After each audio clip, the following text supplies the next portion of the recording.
Hi, my name is Abel Gomez, and I am a PhD candidate in the religion department at Syracuse University. But today I'm speaking to you from within the traditional lands of the Ohlone people in the San Francisco Peninsula, specifically near the ancestral village of Timictac of the Arame tribe. Today, the surviving lineages of the Arame make up the Association of Ramaytush Ohlone. We honor their ancestors, community members, and leaders, past, present, and into the future. As Hupa, Yurak, and Karuk scholar Kacharizing Baldi often says, land acknowledgements must come with tangible action. And so I'd like to bring your attention to two neighboring Ohlone tribes, the Amamutsin tribal band and the Muwekma Ohlone tribe, who have organized COVID relief efforts for their members. This is particularly important because there are no federally recognized tribes within Ohlone territory. So I'm asking you to contribute what you can to these efforts as a way of directly contributing to Indigenous survival. The current pandemic of the coronavirus is connected to pandemics faced by Indigenous peoples in the lands now called California as a result of European and specifically Spanish colonialism. This in turn is connected to the historical and contemporary impacts of the doctrine of discovery. Following their arrival in present-day Mexico in 1519, the Spanish set out to claim land and transform the indigenous peoples they encountered. One way they did this was through Catholic missions, which were built in present-day Mexico, as well as Arizona, New Mexico, Texas, Florida, and California. These missions sought to teach indigenous peoples European-style agriculture, Spanish culture, and remake them into a labor force for the Spanish Empire. What is now known as the California mission system is an expansion of these efforts.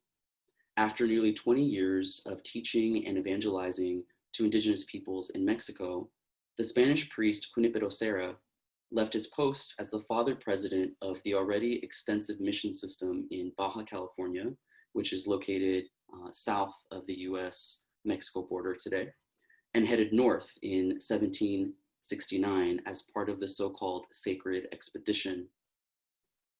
The aim of this expedition was twofold.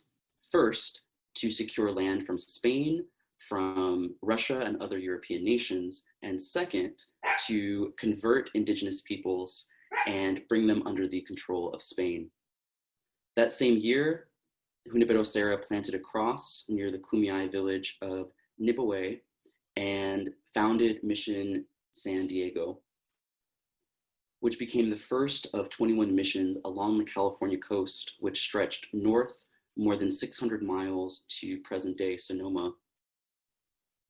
Less than a year later, in June 1770, Serra and a group of soldiers and priests made their way to Rumson Ohlone territory in present-day Monterey.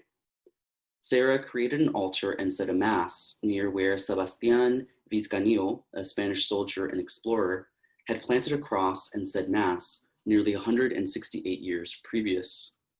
This ceremony involved the raising of the Spanish flag, sprinkling the ground with holy water, and singing hymns. Following the mass, officers formally claimed the land.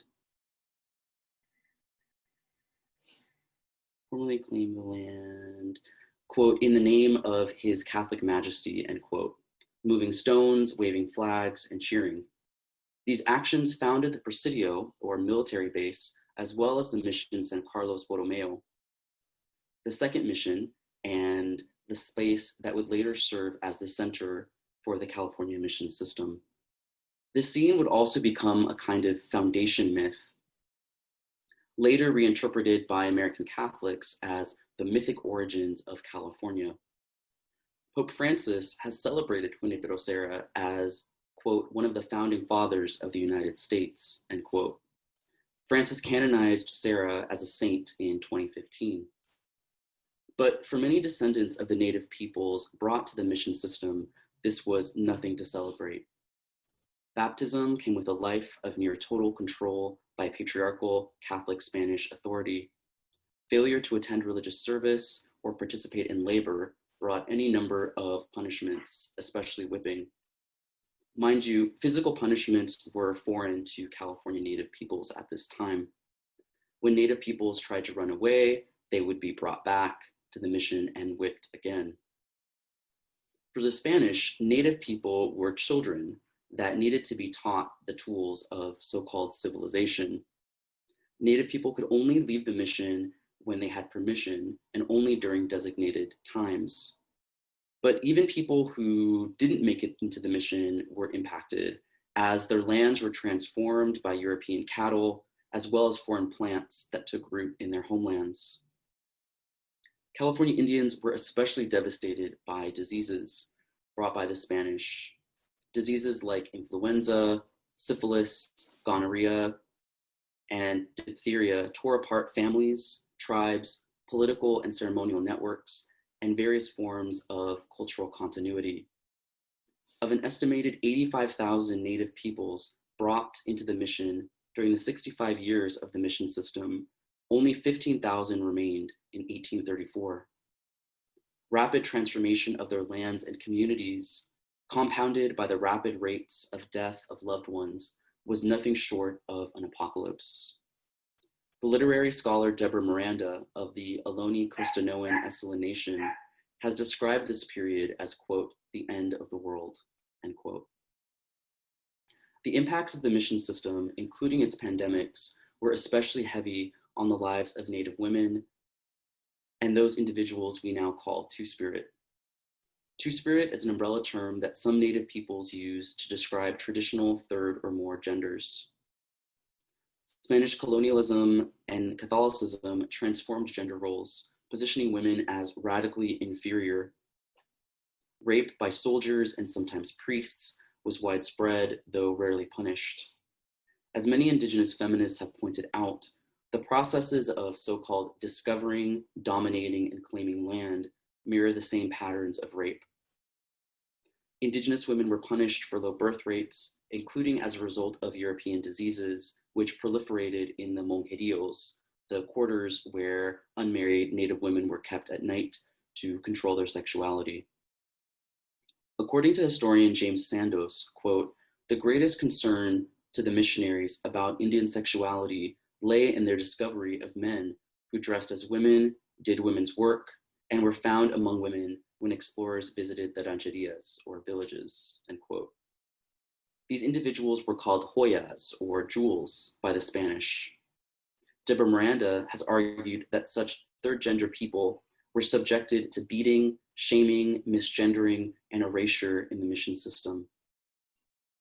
The loss of tribe-specific terms for these third gender roles is part of the violence enacted by the mission system. According to a recent study by the Sovereign Bodies Institute, only 9% of murder cases involving Native women in California are ever solved. And so we can trace the crisis of missing and murdered Indigenous women, girls, and Two-Spirits in California to the rise of the mission system. But despite the massive deaths from European disease, land loss through so-called discovery, and the monumental transformation of their worlds following the mission system, Native peoples of California have survived. They survived Mexican occupation of their lands following Mexican independence from Spain. They survived the numerous extermination campaigns funded by the California state and federal governments. In the wake of the police killing of George Floyd and the removal of Confederate monuments across the country, many descendants of the California missions are also calling for the removal of monuments to Junipero Serra. Today, many Kumeyaay are also organizing a resistance against the construction of the border wall between the US and Mexico, which would cut across their traditional territory and destroy ancestral burials and village sites.